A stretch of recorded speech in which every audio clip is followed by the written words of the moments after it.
The Acer Aspire 3 is a powerful laptop designed for productivity and portability. Its specs, I/O, and somewhat affordable price make it a great choice for those wanting to edit videos, produce music, or use tools such as Microsoft Office without spending too much money. The Acer Aspire 3 has some pretty promising specs, as it has an AMD Ryzen 5 7520U, 16GB of LPDDR5 RAM, and a terabyte of NVMe storage. On paper, this makes for a great machine, and that stays true through usage as well. The device is easily able to handle any and everything I throw at it. Even the integrated graphics are good enough that I can run some basic shaders in Minecraft and still get somewhat decent FPS.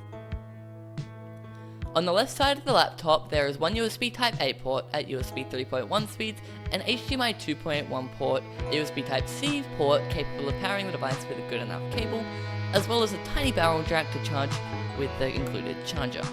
On the right side of the device, there is another USB Type-A port, as well as a 3.5mm headphone jack, a Kensington lock, and two LED lights representing power and charging. One thing that really annoys me, and this isn't directly to do with the I/O itself, but rather the main device you plug into it, the power supply, has decided to completely break and not work anymore. And Acer have refused to send me a replacement one, so at least for now, I am stuck using my Steam Deck charger to charge the device through USB-C.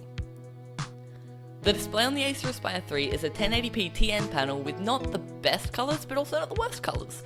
Generally, the screen is fine and in fact very comfortable to look at, but as it is a TN panel, the viewing angles are terrible. Both the keyboard and the trackpad of the Acer Aspire 3 can be summed up as fine, but nothing special. I personally find the keyboard and trackpad very easy and comfortable to use, and all the keys are easily accessible. The keyboard also has the extra number pad on the side, which does come in handy sometimes. The Acer Aspire 3 comes with Windows 11 Home pre-installed, and if that was it, it would be perfectly fine. But instead, Acer packed it with a whole bunch of bloatware.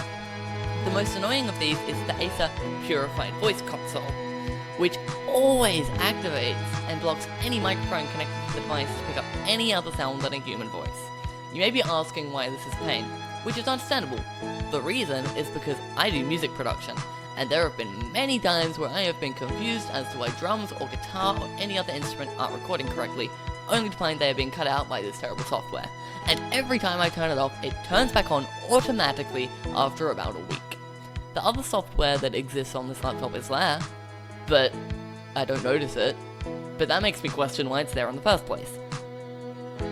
The laptop also has a 720p webcam, which, as you'd expect, completely sucks. I don't think I need to say anything more than that, just take a look at this thing. It's also worth mentioning that this laptop costs 1,300 Australian dollars when brand new, which doesn't sound like a very affordable option like I praised it for in the beginning. But that's because I can't recommend this laptop to anyone unless you find it on an insane sale like I did. I managed to grab this laptop for myself for only 800 Australian dollars, a full $500 off retail price. And for that, the laptop's great. It does everything I need it to, the battery lasts all day, and I can do whatever I need to do whenever I need to. But for the full price, the plastic build quality and other budget features makes this laptop worth nowhere near $1,300, which is only made further true by the fact that they are still making profits from them, with a sale for $500 off. Overall, the Acer Aspire 3 is a great laptop for those willing to bargain hunt and find a good deal on one, but at full price, I can't recommend this laptop to anyone, as for only $200 more, the M1 MacBook Air exists, and that's an objectively better option for that price bracket. Sometimes that laptop can also be found for the exact same price, and sometimes cheaper. So, if you got that much money to spend, buy a Mac, is essentially what I'm saying. Yeah. If you enjoyed this video, please consider subscribing or liking the video, as it helps me grow as a small content creator. Right now I'm literally at just over 50 subs, and the more people who subscribe, the more YouTube will push me out to others to help the channel grow. I have new content coming out next week as well that will hopefully also help YouTube push out content to more people. I've been analysing views and have concluded tech videos are what people want. So as much as I love Minecraft cinematics, this is what I'm sticking with for now. So, if you're ready to see what I got in store, stay tuned. Have a great day, and I'll see you all next week!